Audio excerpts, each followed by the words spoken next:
வாழ்க்கை என்றால் 1000 இருக்கும், வாசல் தோறும் வேதனை இருக்கும்.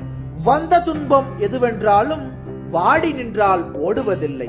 ஒவ்வொரு மனிதனும் தான் புறப்பட்ட இடத்திற்கு ஒருமுறை திரும்பி வருகிறான். கவலைகளின் அளவு கையளவாக இருக்கும் வரைதான் கண்ணீருக்கும் வேலை.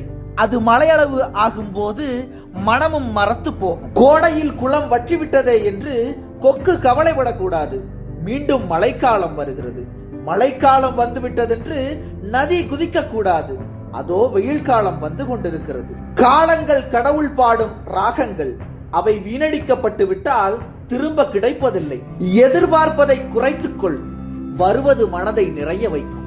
அன்னையின் கையில் ஆடுவதின்பம், கண்ணியின் கையில் சாய்வதும் இன்பம். தன்னை அறிந்தால் உண்மையில் இன்பம். தன்னலம் மறந்தால் பெரும் பேரின்பம். தன்னலம் மறந்தால் பெரும் பேரின்பம்.